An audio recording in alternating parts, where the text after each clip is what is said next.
Welcome to Lead Today with me, Kalina. Let's talk leadership.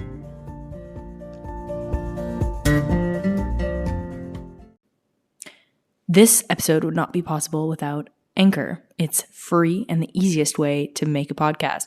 They're creation tools that allow you to record and edit your podcast right from your phone or computer. Anchor will distribute your podcast for you so it can be heard on Spotify, Apple Podcasts, and many more. You can make money from your podcast with no minimum listenership. It's everything you need to make a podcast in one place. So download the free Anchor app or go to anchor.fm to get started. Oh, hey, lovely to be back with you on another episode. This is the final episode of the career development series on logical levels. You may be starting out on this episode if you're somebody that's very tactile, likes your physical environment and really taking action. So you're more of a doer and you don't really like the bird's eye view and being in your head. You want details, you want specifics, and you want your surrounding environment to be very clear, and that's where you focus. You maybe started here when it comes to what you're working on in your career. So whether this is the first or the last episode you're listening to in this series, I'm so glad you're here. And if you're enjoying this, please like, subscribe, review the podcast. It makes a difference. You might think you're just one person, but you are one person that will make a huge, huge difference in how many ratings we have, which ultimately changes how many people get to see the show. So for a couple of seconds of your time, you can really make a difference in what we're doing here on the show. If you'd like to financially support our initiatives for me to get more coffee and tea or buy new equipment or do great things and see behind the scenes content, then click on the link in the show notes and support the show. Every action counts because we're a small community right now. So you all matter. And thank you so much for listening. It really does make a difference. So, environment. What environment do you like being in? Who do you like being around? This is, people, places, things, like the standard kind of.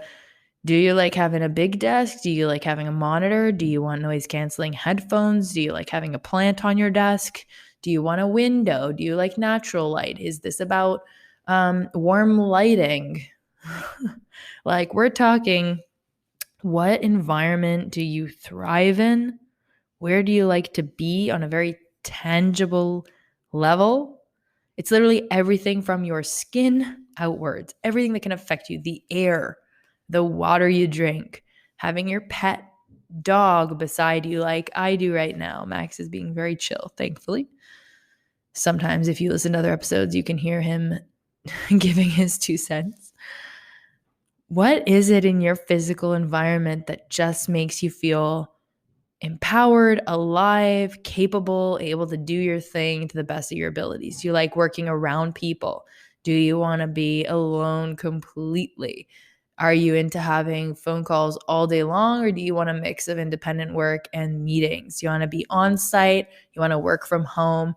What's the mix? To me, this entire logical level is literally about having different characteristics and like a sliding scale, like a continuum, because some people are super on one area and just completely on the other side, or other people are middle of the line. Like, to me, the best possible thing you can do in this regard is literally write out a list of attributes. If you don't know, Google literally like different work environments or environments I can work in, like Google it and just go down a list. I mean, if you were to work with me as a coach, then obviously like I have resources that we would go through and we'd spend some time on this together so that you could really delve in deep. But I mean, if you're committed to figuring out the best place for you, this is absolutely non-negotiable, because if you're working on a project, but you don't have an office, if you're not around people, but you need to do sales, like, it's not going to happen, right? You need to put yourself in an environment that sets you up for success. This might sound really logical, but we don't all do it. If you're single and you want to meet someone, but you stay in your apartment all the time, how's that going to happen? If you don't want to go, and I get it, right? Like, if you're disenchanted with Tinder and whatever, it's like, fine. So go join a yoga class, go be outside, walk around, like go join a hiking group, do what you got to do to put yourself in an environment to get what you want. Be around the people. People are also involved in this, from my opinion, right? There's not just physical environment. People, place, things. Be around the people that are doing what you want to do. That's what this level's about for me. It's like, get yourself in the place you want to be. I love the beach. I love the warm weather.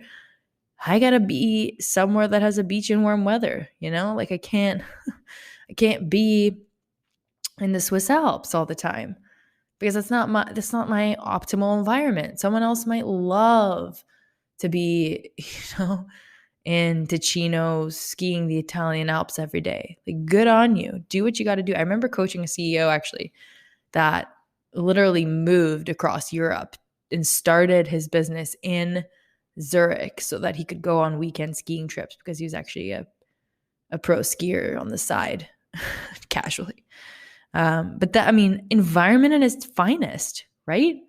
Like, get yourself in the environment that you want to be in and put yourself around the people, places, and things that are going to optimize what it is that you're working toward. So the first question you ask yourself is, where do I love to be? Now the question is, what makes me feel in flow? Because this is totally a feeling-based thing. You'll have a visceral reaction, right? It's like when you walk into a house that you're going to buy and you're like, oh, this is the house, right? Like, you could have looked at like 50 different houses, but you know it when you see it, feel it, experience it, right? This is all about experience. So where do you feel good? Where do you feel in flow? Where lets you crank out a bunch of emails, make a bunch of sales calls, makes you feel really confident? Sometimes, and this can change too. As I said, it's a sliding scale, right? So don't take it to heart to say, okay, I have a home office. That means I have to love my home office all the time because, I designed it to be really nice. And so I should love working here all the time. No, forget that. That's actually a recipe for disaster. Because if you think about it, I am sipping an amazing warm drink, courtesy of another one of our episode supporters. So thank you so much, Tom, for your support in this episode so that I can have an amazing warm drink by my side. So, love it. For me, environment matters a lot. Like I said, I think it's about really setting yourself up so that you can do your best mental work. But environment, so this might be a bit controversial, but to what I said, because I said people, places, things, but there is something to be said for your mental environment, or let's say your mental landscape. So just a nod to that too. I think we cover a lot of that when we talk about values and beliefs, right? We talk a bit about that in that episode where it's like, okay, what do you believe to be true? So there's a bit there on your thoughts. But I think there's a moment here, an opportunity to just say, hey, you know what? Also take a look at what your thoughts are in certain environments, because that will give you insight into how you're responding to that environment, if that makes sense, right? So obviously. So I think this is your nod to really get a bit more conscious and involved in the decisions that you're making as to where you spend your time, who you spend your time with, the things you spend your time on. I think this is an opportunity to question those things and say, do you really like where you're spending most of your time? Is your environment varied enough to really set you up for success? Some people do super well when they, go to the yoga studio or gym, then they go to the office, then they go eat somewhere else for lunch, or they go for a walk out, and then they go home, then they go out again. They want to be in nature. Like, there are different environments that bring us different things. So if you want to kind of do an audit of your day and say, am I just sitting in front of the computer all the time, and does that suck? Or should I, not even should, that word, do I want to go on a walk by the water? How do I make that happen? Like, I've started waking up earlier, thanks to jet lag actually, but it's a habit that's stuck because I really wanted to kind of get in the habit of being up earlier and going to bed earlier. And so I've been in this habit of waking up at like 7 now, sort of 6:37 when I can get my act together. And I've found, even from a circadian rhythm, like physical perspective, that feels really good. So are you setting your day up for success in that way too? Where it's like, I always said I was a night hawk, a night owl. And to some degree, I do prefer to work in the evenings. Like, it's just kind of my vibe. Like, I'm actually recording this episode and it's already dark outside, and I kind there's something I like about that. But, going to bed at 2 a.m. is just not my scene anymore for most nights. Like I feel better when I wake up with the sun. So that's something that I'm realizing from an environmental perspective. Like I do better if I start my day earlier and kind of get rolling and into action sooner rather than later to optimize the time I'm spending throughout the day and my rest. So things like that can also factor into environment, right? So the place, the people for sure, doing an audit in that way.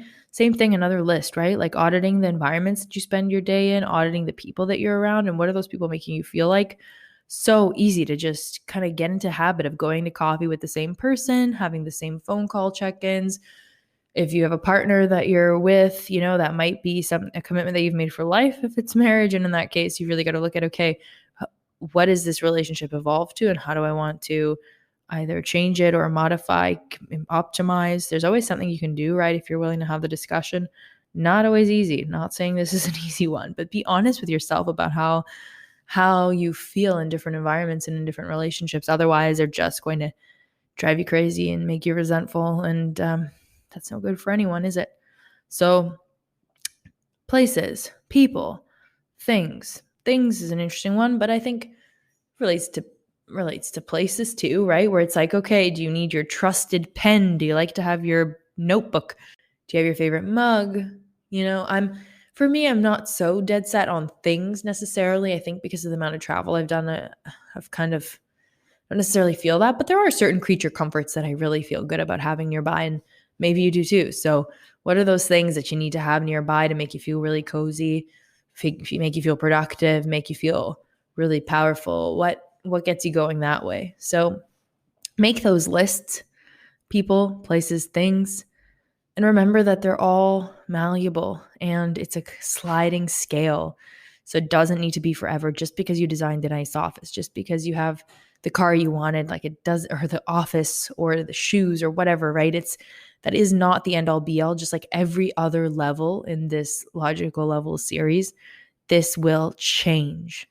This will adapt to you. This will modify as your situation evolves, and that's all right. But taking stock of each one of these levels is where it's at. Because when you honestly take stock of what's going on, then you can have a conscious hand in making a change that's going to make the situation more optimal for you where you're at right now and keep you going in the best direction possible. Max agrees as he barks in the background. So I hope you're in an amazing place with wonderful people, enjoying your time. And I just want to thank you again for taking the minutes to tune into this series. It means so much to me that you're along this journey of this podcast. And I look forward to seeing you next time for a new episode. It'll be a surprise. See you soon and take good care.